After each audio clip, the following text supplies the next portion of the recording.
Now we are going to study in this lecture about what polarization.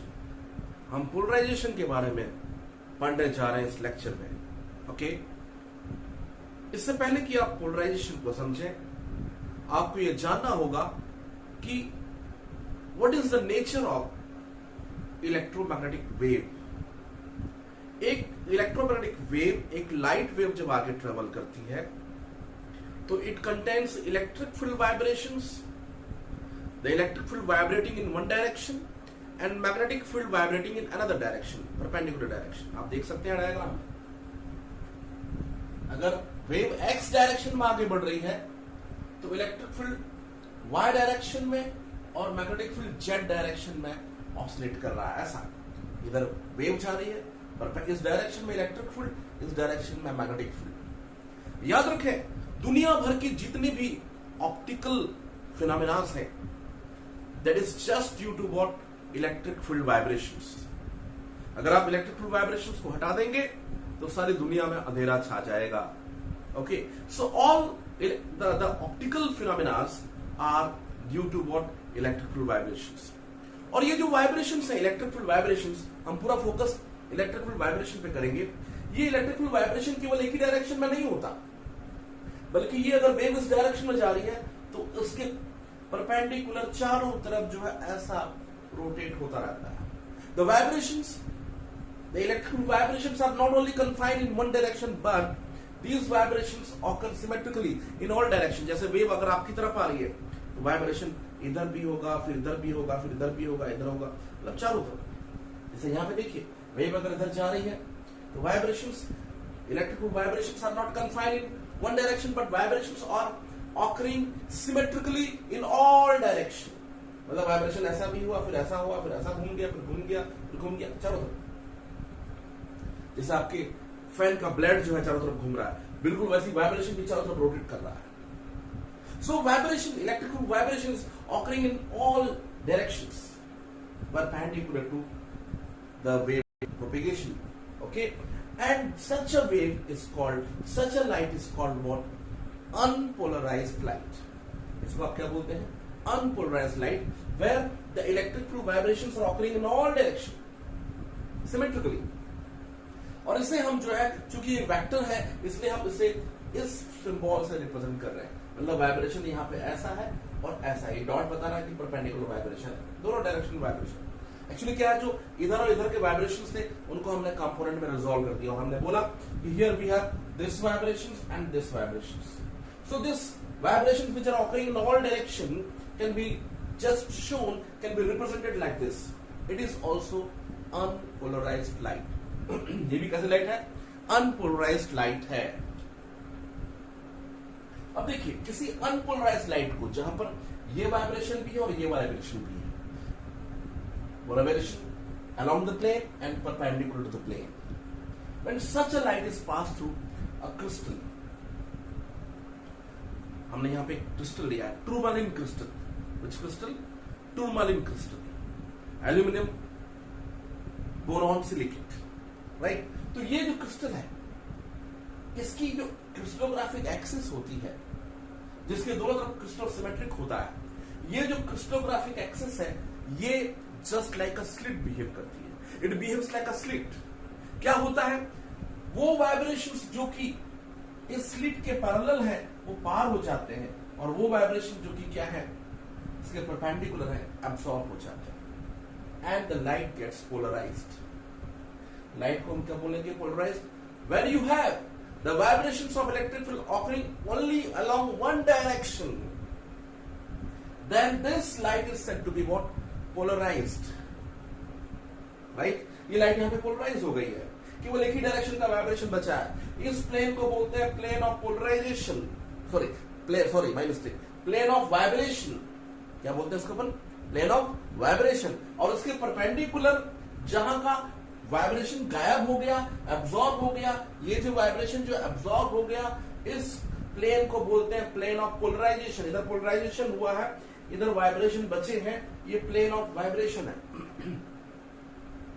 तो देखिए, यहां पर टूरमालिन क्रिस्टल से हम जब इस अनपोलराइज लाइट को पास करते हैं, लाइट पोलराइज होगी।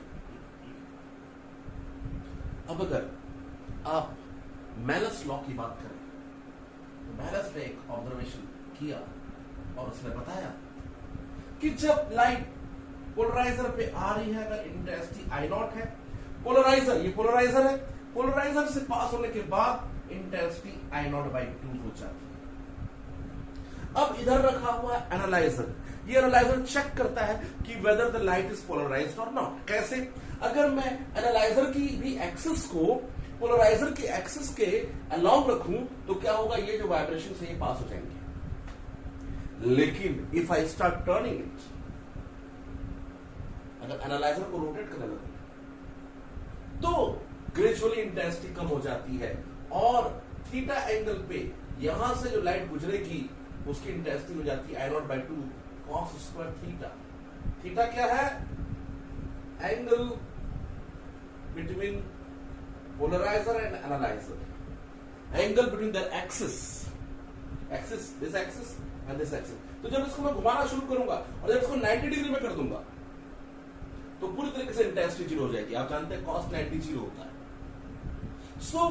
ये बताता है कि अगर आप इसे घुमा के 90 डिग्री कर देंगे तो इधर के वाइब्रेशन एब्सॉर्ब हो गए, तो ऑब्वियसली ये वाले वाइब्रेशन पास नहीं होंगे, इंटेंसिटी 0 हो जाएगी। So this law is called the balance law. If a light of intensity I naught is incident on a polarizer, after passing through the polarizer only one direction of vibrations which are parallel to the axis are passing, intensity would become what? I naught by 2. And after that, if this polarized light passes through an analyzer, and if the analyzer makes an angle theta, its axis makes an angle theta with the axis of polarizer, then next light which is coming out of the analyzer will have intensity as what? I naught by 2 cos square theta. It will depend upon the value of theta. When you increase the theta, जब इसको turn करते जाएंगे, cos theta जो हम जानते हैं theta के बढ़ने से cos theta कम होता है, इंटेंसिटी कम होती जाएगी। और जब आप थीटा को 90 कर देंगे ऐसा, इंटेंसिटी 0 हो जाएगी। That is the Malus law. तो ये देख रहे थे क्या? Polarisation when the light ray passes through what? A tourmaline crystal, right? And we have learned here the Malus law also. Now, Brewster's law. When a light is incident on a semi-transparent medium, then you better know that when the light is incident on the semi-transparent medium, a part of light is reflected and the remaining part is what? Refracted. Okay? Malus ने observe किया कि अगर हम किसी semi-transparent light से reflect होने वाली light को देखेंगे तो वो पार्शियली पोलराइज होती है। और ब्रूस्टर ने एक कदम आगे जाके और स्टडी क्या की कि if you increase the angle of incidence at a particular angle, the reflected light is completely polarized. तो ब्रूस्टर ने क्या देखा? At a particular, if you keep on increasing the angle of incidence, this reflected light is polarized, and at a particular angle IP, the reflected light becomes completely polarized with the vibrations only perpendicular to the plane of incidence. यहाँ पे देखिए ये जो vibration dot जो बता रहा है केवल ये वाले वाइब्रेशन बचे हैं, ये वाले वाइब्रेशन एब्सॉर्ब हो गए, केवल जो परपेंडिकुलर प्लेन में आ रहे हैं वो वाइब्रेशन बचे हुए हैं। So at Brewster's angle this reflected light is completely what? Polarized. Okay, ये कंप्लीटली क्या हो गई? पोलराइज्ड हो गई। एक चीज और आपको बता दूं, at Brewster's angle this reflected light is completely polarized, but at the same time refracted light is partially polarized. ये थोड़ा बहुत पोलराइज हो जाता है। इसमें देखिए ये पोलराइज हो गया, इसमें ये वाला वाइब्रेशन बचा है, ये भी देखिए कंपोनेंट पोलराइज हो गया, बाकी कंपोनेंट में डॉट है, बाकी में दोनों कंपोनेंट इसमें और इसमें देखिए only the vibrations parallel to the plane of incidence are remaining. So at Brewster's angle the reflected light is completely polarized and Brewster ने लॉ दिया कि tangent of IP is mu. What is mu? Refractive index of this semi-transparent media. So at the Brewster's angle, if you take the tangent of the Brewster angle, the angle at which the reflected light is completely polarized, For that angle, the tangent of angle is equal to what? Mu, the refractive index of the material of this semi-transparent media, right? So ये एक बहुत important law है. इसके साथ साथ एक चीज और मालूम होना चाहिए कि at the Brewster's angle,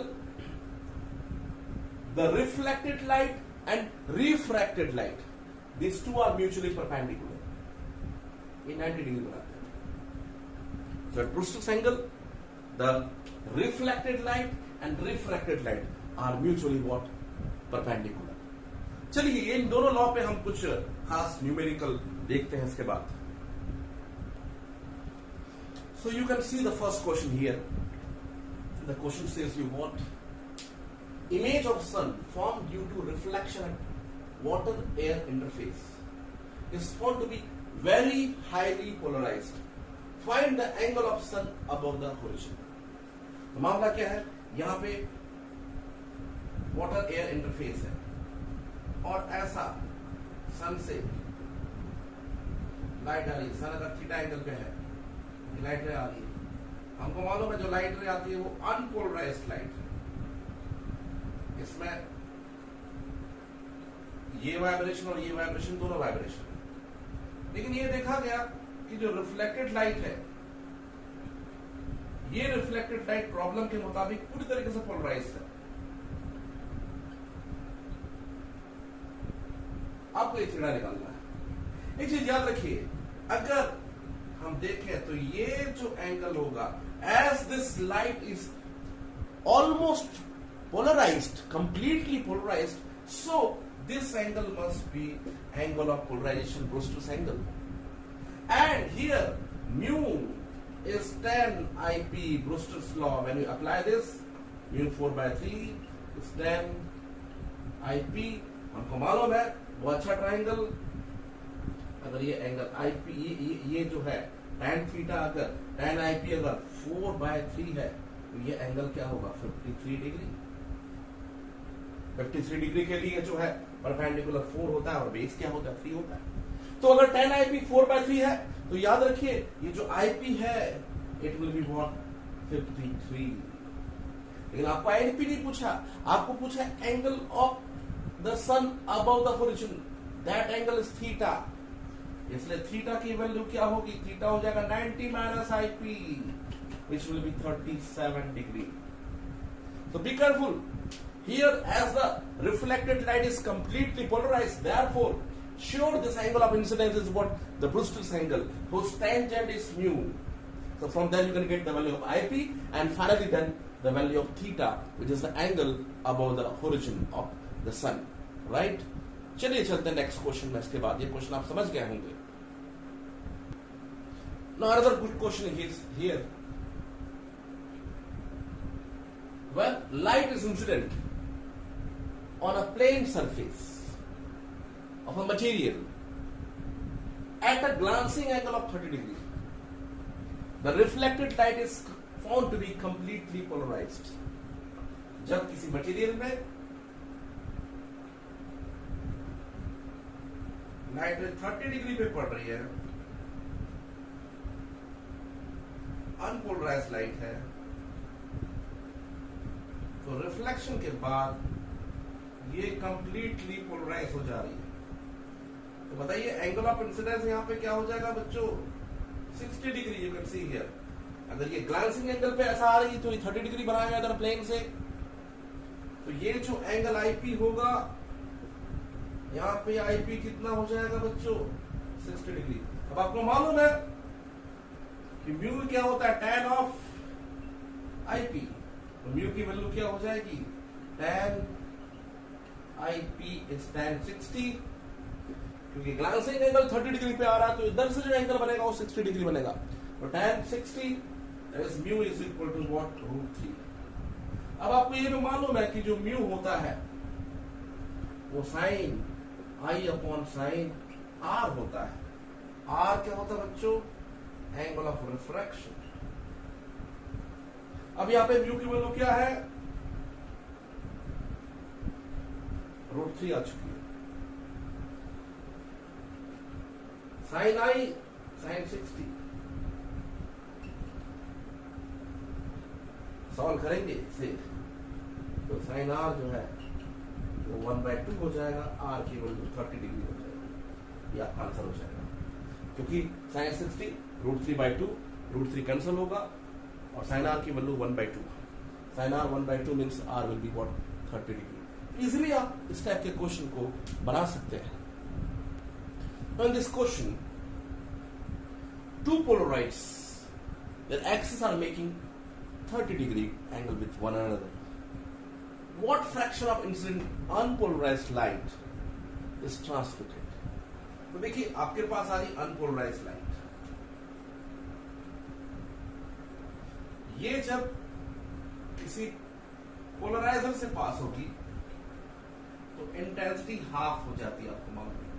अगर यहाँ I0 आ रहा है तो यहाँ पे चूंकि ये लाइट पोलराइज हो जाती है, केवल वही वाइब्रेशन पार होते हैं जो एक्सिस के पैरेलल हो, तो इंटेंसिटी हाफ हो जाती है I0/2।